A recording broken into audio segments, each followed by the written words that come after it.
Come on, write that down and keep up with those scorecards. Ready to keep it rolling?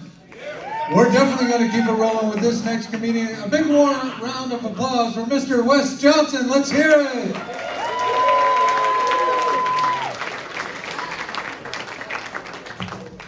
Oh, there we go. How we doing? Let me get my parking brake on right here. I roll off this stage, I don't think you can catch me. I know nobody's picking me back up. All right. It's good. Like I said, my name is Wes Johnson. I'm not a stand-up comic. I'm not a stand-up guy, an upstanding citizen. Hell, I only stand up for things I believe in. If at any point in this set I do stand up, tip your bartender. One of us had way too much to drink. It's good, I like y'all. Some people have a hard time laughing at a guy in a wheelchair to his face. Not you monsters, y'all took to it real quick. Makes my job easy. I'll tell you my story though. I was in an off-road accident. It was a regular road, I just went off it. I flipped the Jeep over 4 times, so technically it was an off-road, on-road, off-road, on-road, off-road, off-road, on-road accident. But who's counting, right? The police counted. And then they had the nerve to write me a ticket for reckless driving. Which I thought was garbage, because when the police got there, I wasn't driving. I'd actually been thrown out of the vehicle. I wasn't even on the same street anymore. So leaving the scene of an accident, yeah, that's on me. Turns out they can't write you a ticket for leaving the scene if you flew away. Like, it wasn't my fault. I wasn't like, I gotta go. Just hide over here. Oh, the accident left me paralyzed from about here down with no feeling, which turns out is good for comedy, because if you don't laugh at my jokes, you can only hurt my feelings from here up. Like a 75% chance if you don't laugh, I won't care. In a chair, don't care, that's my motto.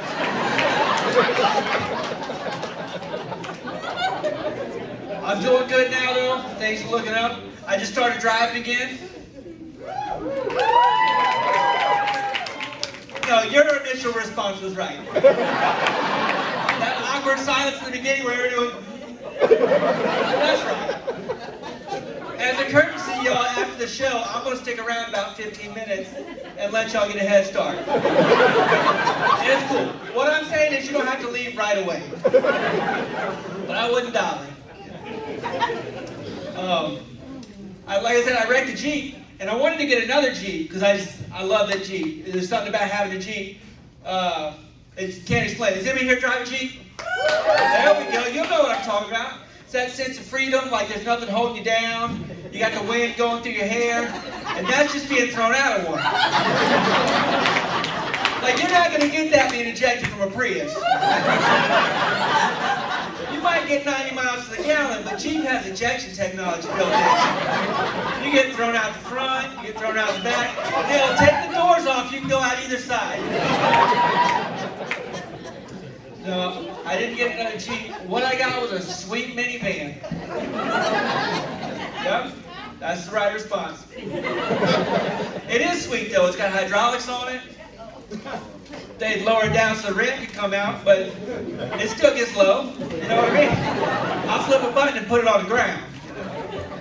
It doesn't have a front seat, so I just roll up under the wheel, and I'll lean this chair way back, get my gangster lean on in my minivan. You gotta have some confidence to lean a minivan, I'm just saying. I got it. It's so sweet somebody stole it.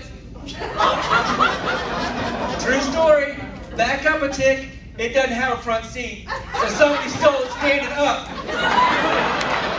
That's the ultimate insult to a guy in a wheelchair. You go steal a handicap van and then use your good ass legs to do it? There's a special place for people like that. It's called Arlington.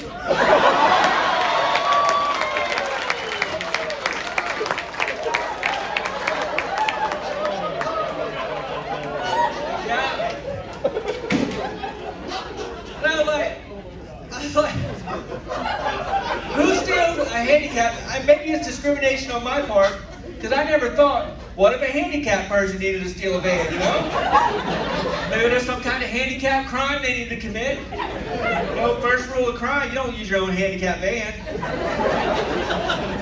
Turns out it was two regular guys. That's what I call you with your good legs, regular people.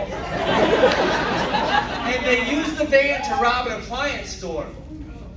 Now, I don't know if they wanted to rob an appliance store and were like, we should steal a van with a ramp on it, or if they stole a van, noticed it had a ramp on it, and were like, we could fit a washer and dryer back there. Whatever it was, whatever the thought was, it worked. Because when the police caught them, there was a washer and dryer in the back, and under the passenger seat was a bag with $1,000 in it. Which I told the police, thank God they didn't find my money.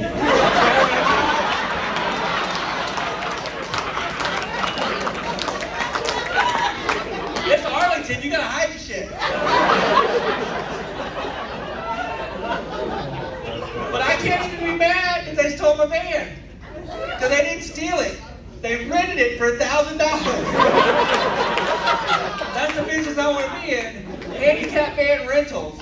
Do what you gotta do. I don't ask any questions.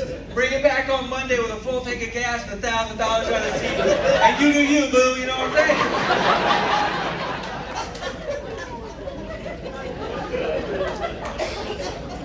Yeah, I mean, I'm glad to have that van.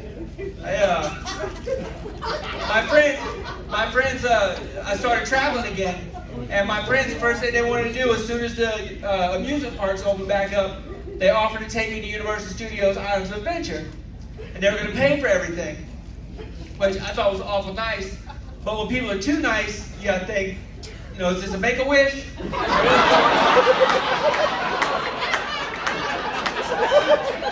I don't have COVID, do I? If you know something, say something. Hell yeah. I just thought I had the flu or something. It turns out they just wanted to skip the lines. Would you be surprised to know the handicapped people no longer get to skip the lines? Because my two friends sure were. They were quite surprised. Like, I'm out $150 kind of surprised. I just laughed. I'm like, that's less than treating people in wheelchairs with a little bit of respect, you know? It turns out people were hiring disabled people as travel guides to go to amusement parks, which disgusts me. Because I've been in this chair for like 10 years, and no one's ever offered to take me to an amusement park. I live in Florida. I'm on the way. You know, you like thrill rides, I'll drive. I-4 ain't got shit on me. Yeah, man, I'll drive. Then I got to thinking, like, how does somebody even get that job? Like, somebody just see you in a bar and they're like, hey man, you wanna go to Disney World? Is there like a disabled pimp service you can call? Gimpin' pimpin', we break the spine, you skip the line. We got the deal, pay by the wheel.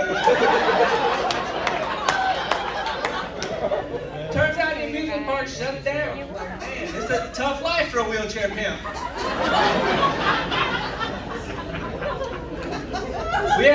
We had a good time though. They taught me into going on a roller coaster for the first time, which I was concerned because it was one of those where your legs dangle. And my legs are extra dangly, so I was worried. I know I'm not using them, but I ain't trying to snap them off either. They're aesthetically pleasing still. So we got on the roller coaster, we're going back like click, click, click, click, click, click, click. And I'm like, this is a bad idea. But you can't get off the roller coaster once it starts.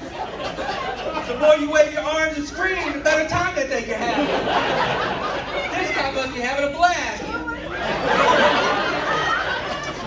We got up to the hill, and we went over the first drop, and I went this way, and my legs were that way. And then we went that way, and my legs were that way. and then we did a loop, and I kicked myself.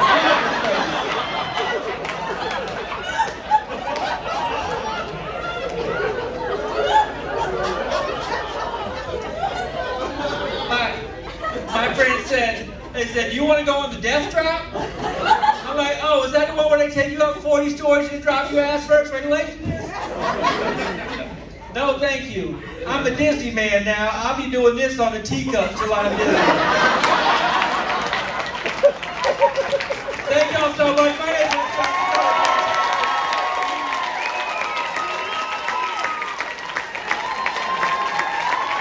Stand up and take a bow, Wes. Is he amazing or what?